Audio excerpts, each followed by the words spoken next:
to you all in the precious name of Jesus. आप सभी अच्छे होंगे ऐसे मैं प्रभु में विश्वास करती हूँ। आइए आज की क्लास में जाने से पहले हम छोटा सा प्रार्थना करेंगे और क्लास को शुरू करेंगे। प्यारे प्रभु यीशु मसीह, तेरा धन्यवाद करती हूँ प्रभु कि तूने हम सबको अब तक संभाला है प्रभु, हम सबको इकट्ठा किया है प्रभु। तेरे चरणों के पास आते हैं प्रभु। आज प्रभु इन सुनने वाले एक एक युवा को तेरे हाथ में सौंपती हूँ प्रभु। तेरा उद्देश्य समझने के लिए, तेरी मर्जी समझने के लिए, वचनों के अनुसार चलने के लिए तू इनकी अगुवाई कर प्रभु। तू इनसे बात कर प्रभु। इनके जीवन में किस तरह से ये चले यह तू इन्हें बतला दे प्रभु। मैं खुद को तेरे हाथों में सौंपती हूँ प्रभु। पवित्र आत्मा के द्वारा चलने के लिए तू कृपा कर। आगे का सारा समय तेरे हाथों में सौंप कर मांगती है प्रार्थना प्रभु यीशु मसीह के मीठे और मधुर नाम से। पिता तू सुन और कबूल कर, आमीन। आज हम सीनियर्स का पार्ट नंबर 21 उसका भाग 1 देखने वाले हैं। लेसन नंबर 21 पार्ट 1 जो है न्याय की किताब, जजेस। इस पार्ट का पठन भाग है न्यायों की पुस्तक उसका पहला अध्याय से 21 अध्याय तक। रीडिंग पोर्शन जजेस चैप्टर 1 टू चैप्टर 21। इस पाठ के लिए सुसमाचार का वचन है पहला तिमुथियुस उसका पहला अध्याय का 15 वचन, और याद करने के लिए वचन है पहला शमूएल उसका 7वां अध्याय और 12 वचन। तब शमूएल ने एक पत्थर लेकर मिस्पा और शेन के बीच में खड़ा किया और यह कहकर उसका नाम एबेनेजर रखा, यहाँ तक यहोवा ने हमारी सहायता की है। Memory verse 1 Samuel chapter 7 verse 12। Then Samuel took a stone and set it between Mizpah and Shen, and called the name of it Ebenezer, saying, Hitherto hath the Lord helped us। इस पाठ का मूल्य अध्ययन हम देखेंगे। परमेश्वर अपने लोगों से बेहद प्यार करता है, लेकिन वे लोग परमेश्वर के विरुद्ध काम करे, पर पाप करे, जो परमेश्वर को पसंद नहीं है वो करे, परमेश्वर की आज्ञा का उल्लंघन करे, तो परमेश्वर उन्हें दंडित किए बिना नहीं छोड़ता, क्योंकि परमेश्वर पवित्र है और वह पाप से घृणा करता है। अगर वह पापी मनुष्य सच्चे मन से पश्चाताप करे, एक टूटे हुए हृदय से परमेश्वर के पास आए, तो परमेश्वर उसे क्षमा करता है और उसे छुटकारा भी मिलता है। इसलिए उस व्यक्ति ने क्या करना है, उस व्यक्ति जो विश्वासी है उसे अविश्वासी लोगों के साथ जुड़ना नहीं चाहिए, बल्कि खुद को पवित्र रखना चाहिए। हमने पिछली क्लास में क्या देखा था? हमने देखा था कि कैसे इस्राएल लोगों ने कई राज्यों पर जय प्राप्त की और परमेश्वर ने यहोशू का उपयोग किया। यहोशू ने एक एक लड़ाई लड़कर किस तरह से उसने जय प्राप्त की। हमने देखा था कि गिबोनियों ने किस तरह से इस्राएल लोगों का छल किया और यहोशू ने उन्हें शाप दिया, जिस कारण उन्हें लकड़हारे और पानी भरने के काम के लिए नियुक्त किया। हम देखते हैं कि एमोरियों के लोगों का यहोशू ने नाश किया और 5 राजाओं को भी मार गिराया, जिस कारण परमेश्वर की सहायता से उन्हें वायदा किया हुआ देश प्राप्त हुआ। अब वह वायदा किया हुआ देश को यहोशू ने किस प्रकार गोत्र गोत्र में विभाजित किया, यह भी हमने पिछली क्लास में देखा था। उसके बाद भी यहोशू लड़ाई से नहीं थमा, लेकिन वह 7 साल तक लड़ाई करता रहा और अधिकांश राज्यों को उसने हराया, जीत लिया। इस तरह से यहोशू बूढ़ा हो गया और उसकी मृत्यु हो गई। अब उसकी मृत्यु के बाद क्या हुआ हम देखने वाले हैं। इस पाठ के नाम के अनुसार न्यायी, ये न्यायी कौन लोग थे? ये न्यायी वे लोग थे जिन्हें परमेश्वर समय समय पर इज़राइल लोगों के बीच से चुनता था और खड़ा करता था। न्यायियों एक बहुत महत्वपूर्ण स्थान पाते थे। उन्हें इज़राइल लोगों के लिए लड़ना था। वह बड़ी लड़ाई करके इज़राइल लोगों को उनके शत्रुओं के हाथों से बचाते थे, छुड़ाते थे और उनका न्याय भी ये न्यायी लोग करते थे। यह न्यायियों का काल कब तक था? अगर हम देखेंगे तो यहोशू की मृत्यु के बाद का समय और पहला राजा शाऊल नियुक्त होने का समय, इन दोनों के बीच का जो समय था, यहोशू के मरने के बाद का और शाऊल के पहले का समय जो था, वह न्यायियों का कालावधि था, जो तकरीबन 400 साल तक का है। परमेश्वर ने इस्राएल लोगों को कुल मिलाकर 15 न्याय दिए थे, जिनमें से 13 न्यायियों का इतिहास जो है न्यायियों की किताब में है, और जो 2 हैं उनका इतिहास पहला शमूएल उसका पहला अध्याय में दिया गया है। अब हम देखेंगे कि वह 15 न्यायी कौन थे।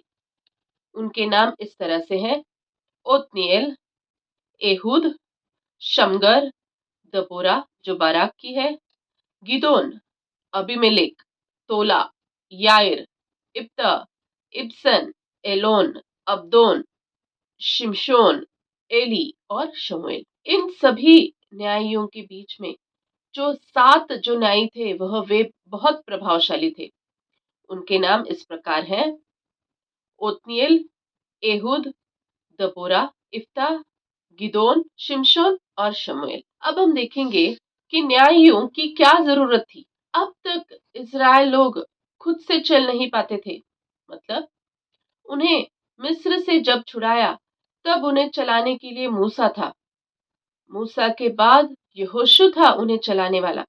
इन दोनों ने परमेश्वर की इच्छा के अनुसार इज़राइल लोगों को चलाया था, लेकिन अब इज़राइल लोग खुद से चल नहीं सकते थे, इसलिए उन्हें न्यायों की जरूरत थी।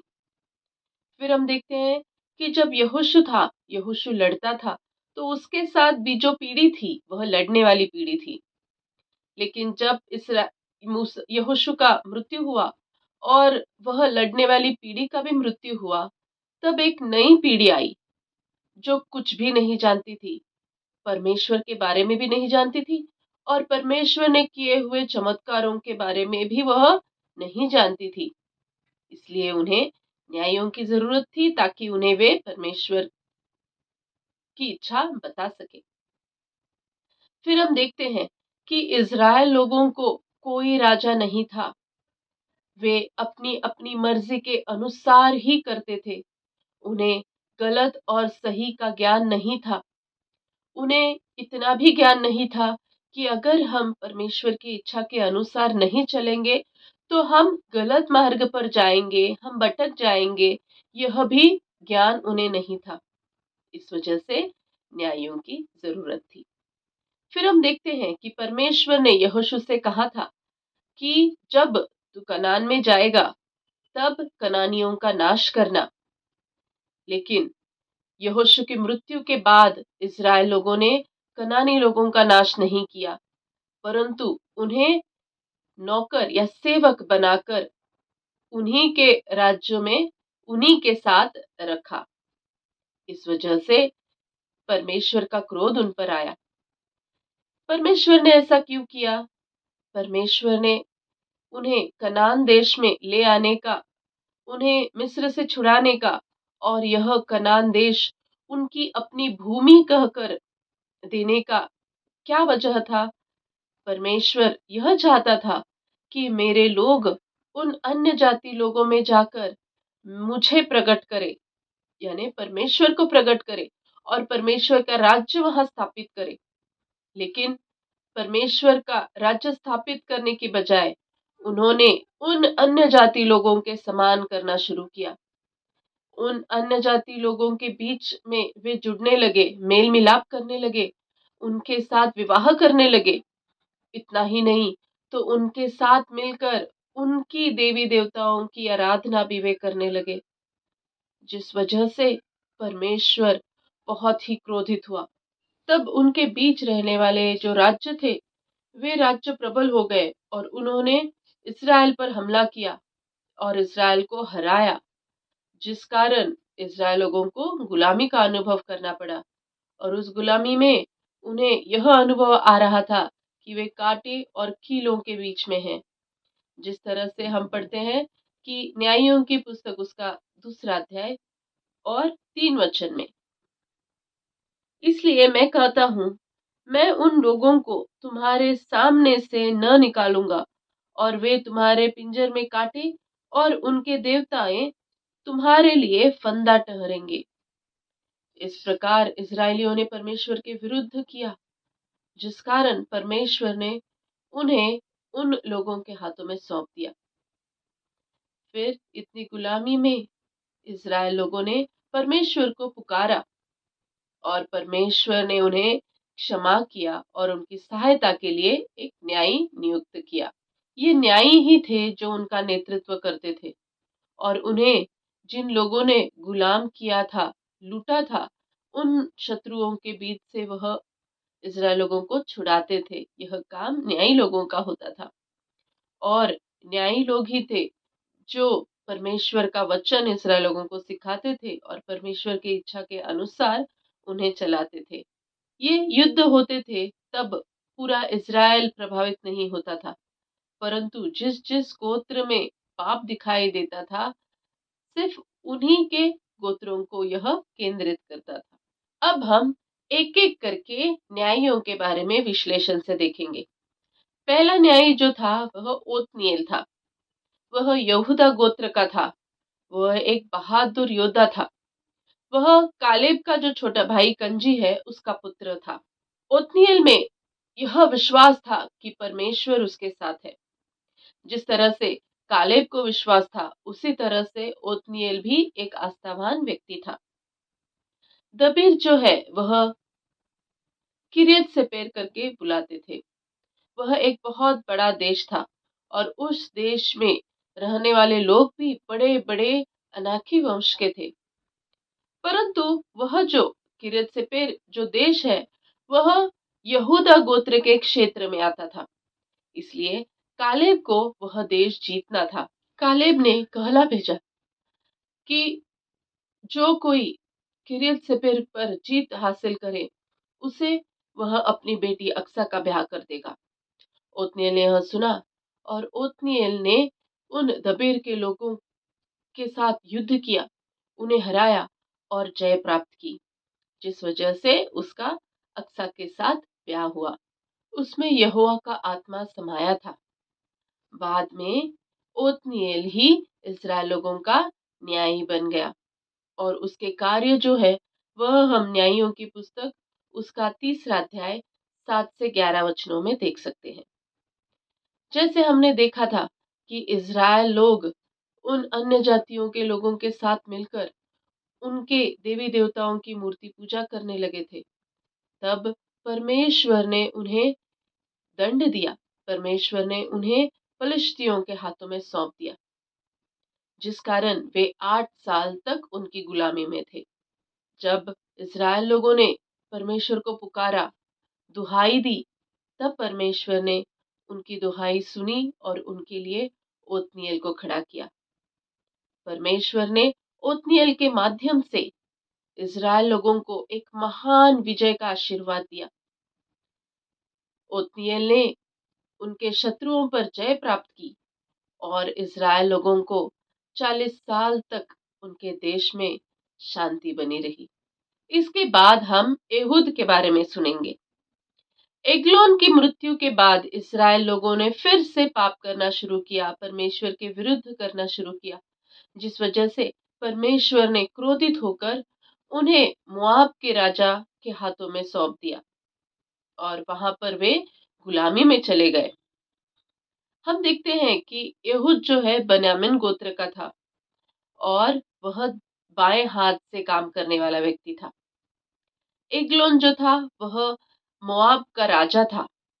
उसे इज़राइल पर जय प्राप्त करनी थी, इसीलिए उसने अमोनियों और अमालेकियों की सहायता से इज़राइल को हराया और एक बड़ी जय प्राप्त की, जिस वजह से इज़राइल लोग गुलामी में 18 साल तक चले गए। अब हम देखते हैं कि इज़राइल लोगों को इस गुलामी में एग्लोन राजा को हर बार कुछ भेंट वस्तुएं भेजनी पड़ती थी। परमेश्वर ने उनके लिए यहूद को चुना था। अब इज़राइल लोगों ने यहूद से ही कहा कि तू ही ये सारी भेंट वस्तुएं लेकर एग्लोन के राजा को दे आ।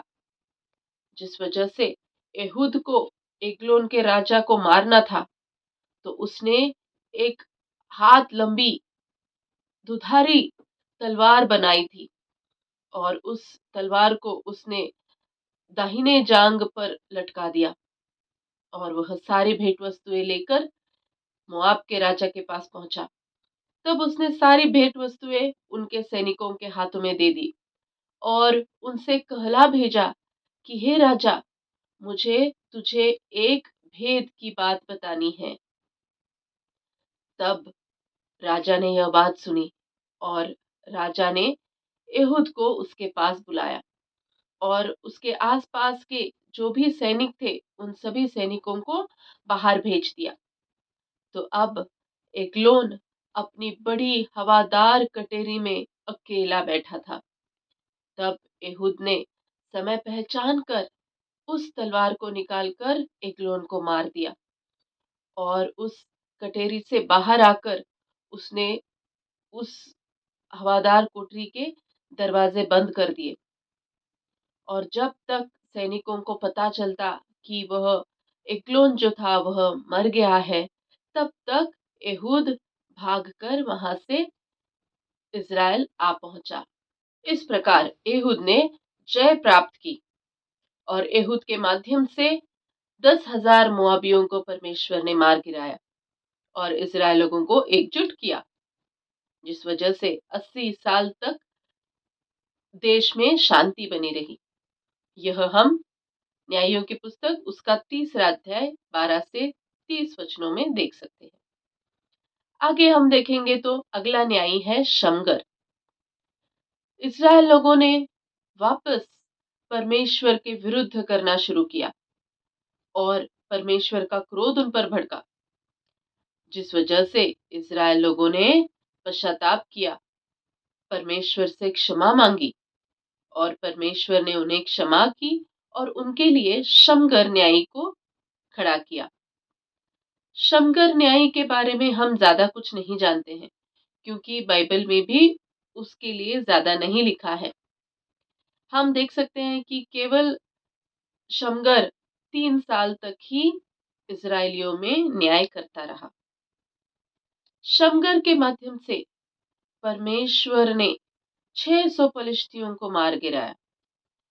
हम बैल को हाँकने के लिए जो एक नोकीली छड़ी इस्तेमाल करते हैं, उस नोकीली छड़ी से शमगर ने लड़ाई की और 600 लोगों को मार गिराया। यह बात हम न्यायों की पुस्तक उसका 3रा अध्याय के 31 वचन में देख सकते हैं। अब हम आगे जाएंगे तो हम देखते हैं कि अगला न्यायी जो है वह है दबोरा। जब यहूद मर गया, तब उसकी मृत्यु के बाद इस्राएल लोगों ने फिर से पाप करना शुरू किया, परमेश्वर के विरुद्ध करना शुरू किया। तो परमेश्वर ने क्रोध में आकर उन्हें कनान के राजा याबीन के हाथों में सौंप दिया। यह कहा जाता है कि उसका जो सेनापति था वह सिसरा था और उनके पास 900 लोहे के बड़े बड़े रथ थे कि जो एक ही बार में बहुत से लोगों को मार गिरा सकते थे। और इस कारण उन्होंने इज़राइल लोगों को 20 साल तक सताया। हम देखते हैं कि इज़राइल लोगों ने फिर से पाप किया, फिर से परमेश्वर के विरुद्ध काम किया, जिस कारण परमेश्वर ने उन्हें सजा दी थी और याबीन के हाथों में सौंपा था। उनकी सतावट के कारण इज़राइल लोगों ने परमेश्वर को पुकारा और परमेश्वर ने उनकी सहायता के लिए दबोरा नाम की एक महिला को खड़ा किया, जिसने भविष्यद्वक्ता के रूप में वहां पर काम किया। इसलिए हम देखते हैं कि कई लोगों में महिलाएं नहीं दिखी जाती, परंतु यहाँ परमेश्वर ने दबोरा जो एक महिला है उसी को न्याय बोलकर खड़ा किया है। वह एक खजूर के पेड़ के नीचे बैठकर आने वाले हर एक व्यक्ति का न्याय वह करती थी। वह एक आध्यात्मिक स्त्री थी और वह बहादुर थी और उसने परमेश्वर की आवाज सुनी थी। परमेश्वर ने उसके माध्यम से एक बहुत बड़ा काम किया। दबोरा ने बाराक को बुलाकर उससे कहा कि क्या परमेश्वर ने तुझे यह आज्ञा नहीं दी है कि तू ताबोर के पहाड़ पर चढ़ जा और नप्ताली और जबूलूनियों में से 10,000 पुरुषों को संग ले जा। तब मैं याबीन के सेनापति सिसरा को तेरे हाथ में कर दूंगा। जब बाराक ने यह सुना तब बाराक ने दबोरा से कहा कि यदि तू हमारे साथ जाएगी तो हम जाएंगे, नहीं तो हम नहीं जाएंगे। दबोरा एक बहादुर स्त्री थी, इसलिए वह जाने के लिए राजी हो गई। परंतु उसने बाराक से कहा कि बाराक, तेरे जो प्रयास है वह प्रयास तुझे महिमा नहीं दिलाएंगे, क्योंकि सिसरा को एक महिला के हाथों में सौंप दिया है। और यह सुनकर दबोरा, बाराक और 10,000 लोगों के संग वह लड़ाई के लिए निकल पड़ी। जब यह बात सेनापति सिसरा को पता चली तब सिसरा ने सारी तैयारी कर ली, 900 रथ ले लिए और सारी सेना को लेकर वह निकला। तब दबोरा बाराक से कहती है कि उठ, क्योंकि आज ही वह दिन है जिसमें यहोवा सिसरा को तेरे हाथ में कर देगा। क्या तू जब निकला था तब तेरे आगे आगे परमेश्वर नहीं निकला है? यह सुनकर बाराक और सारे सैनिक लोग सिसरा और उनके सारे सेनाओं पर टूट पड़े और उनका पीछा करते करते उन सबों को मार डाला। उनमें से एक भी मनुष्य बच न बच न सका, परंतु सिसरा दबे पांव मृत्यु से बचने के लिए वह याएल के तंबू में जाकर छिप गया। उसने याएल से पानी मांगा तो याएल ने उसे दूध पिलाया और वह उसकी खाट पर गहरी नींद में सो गया। तब याएल ने एक हाथ में उसके दरवाजे की खुंटी को लिया और एक हाथ में हथौड़ी ली और वह सिसरा के कनपट्टी पर वह खुंटी रखकर उसे हथौड़ी से मारा और उसके कनपट्टी में वह घुसा दी, जिस वजह से सिसरा की मृत्यु हो गई। जब बाराक सिसरा के पीछे पीछे उसे ढूंढते ढूंढते आया तब याएल ने उसे उसके डेरे में सिसरा का मरा हुआ शरीर पड़ा हुआ शरीर उसने दिखाया, और जिस वजह से बाराक को समझा कि सिसरा मर चुका है। परमेश्वर ने कानान के सिसरा और याबीन पर एक बहुत बड़ी जय दिलाई, जिस वजह से दबोरा और बाराक ने एक गीत गाया और परमेश्वर की स्तुति की। परमेश्वर ने उन्हें 40 साल तक इस्राएलियों में शांति बना दी। परमेश्वर ने दबोरा की ओर से, दबोरा के द्वारा एक बहुत बड़ा महान कार्य किया। इस पाठ से हम क्या सीख सकते हैं? हमने देखा कि कैसे इस्राएल लोग बार बार पाप करते थे और बार बार पश्चाताप करते थे, पर फिर भी परमेश्वर ने उन्हें छोड़ा नहीं, क्योंकि वे परमेश्वर की संतान हैं, परमेश्वर के अपने लोग हैं। तो परमेश्वर ने हर बार उनके लिए सहायता की और न्यायी को खड़ा किया। इस तरह से हम परमेश्वर का हमारे लिए प्यार देख सकते हैं कि हम कितनी बार भी गिरे उठे तो भी परमेश्वर हमें नहीं छोड़ता। परमेश्वर हमसे बहुत प्यार करता है और परमेश्वर की इच्छा यही है कि हम जहाँ कहीं भी रहें वहाँ परमेश्वर को प्रकट करें और परमेश्वर का राज्य स्थापित करें। फिर हम देख सकते हैं कि एक एक न्यायी जो थे, पहला न्यायी ओत्निएल, उसके नाम का अर्थ है यहोवा मेरी ताकत है। ओत्निएल का भी यही अनुभव था कि उसने किरियत सेपेर जो बहुत बड़ा देश था, वहां पर लोग भी बहुत बड़े बड़े थे, उन्हें मार गिराया, उन्हें हराया, क्योंकि परमेश्वर उसकी ताकत है। उसी तरह हमारे जीवन में भी हमें यह निश्चय करना है कि परमेश्वर हमारे साथ है और परमेश्वर की ताकत हमें सहायता करेगी। हम कोई भी सिचुएशन में रहें तो भी परमेश्वर हमें उसकी ताकत से वहां से छुड़ाएगा। फिर हम देखते हैं कि एहुद जो है उसके नाम का अर्थ है प्यार, शांति और एकता। और हमने देखा कि किस तरह से एहुद ने सबको, सारे इज़राइल लोगों को एकजुट किया और उसने उन राजाओं को हराया, याबीन को हराया, और परमेश्वर की सहायता से उसने 10,000 लोगों को भी, मोआबी लोगों को मार डाला। उस तरह से हमें भी परमेश्वर के साथ एकजुट होना है और जो अन्य लोग हैं उन्हें भी परमेश्वर के साथ एकजुट करना है। फिर हम देखते हैं कि दबोरा, दबोरा के नाम का अर्थ है दयालु, मधुर शब्द बातें करने वाली स्त्री। उसी तरह से दबोरा एक शूरवीर भी थी, बहादुर भी थी, लेकिन वह नम्र स्वभाव की थी, दयालु थी। उसी तरह हम भी बहादुर होने के बावजूद भी हमें नम्र स्वभाव होना चाहिए। जिस तरह से प्रभु यीशु नम्र था, प्रभु यीशु को परमेश्वर की ताकत थी और परमेश्वर की ताकत से ही प्रभु यीशु ने सारे कार्य किए हैं।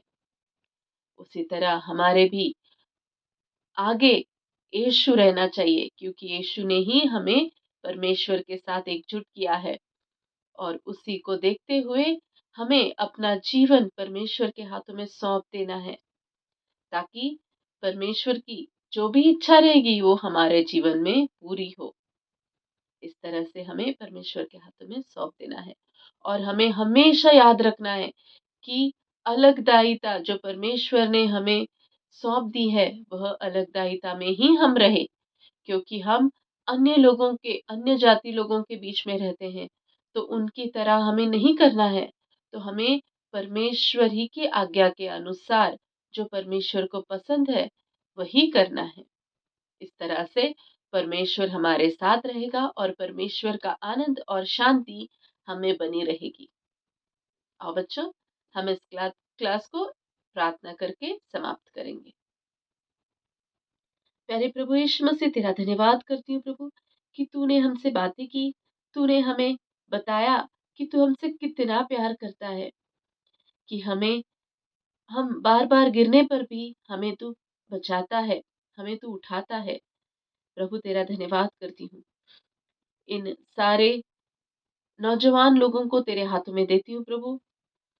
इन्हें तू अगुवाई कर, तेरी इच्छा प्रकट कर, तेरी मर्जी इन्हें तू बता, जिस कारण ये भी तेरे राज्य के लिए इस्तेमाल हो और प्रभु तुझसे अन्य जाति के लोगों को एकजुट करे, उन्हें भी तुझे प्रकट करे और तेरा राज्य उनमें स्थापित करने के लिए तू उनकी अगुवाई कर प्रभु। इन नौजवान लोगों को तेरे हाथों में सौंपती हूँ। तेरी शक्ति, तेरी सामर्थ्य, तेरी ज्ञान से इन्हें भरकर तू इस्तेमाल कर प्रभु।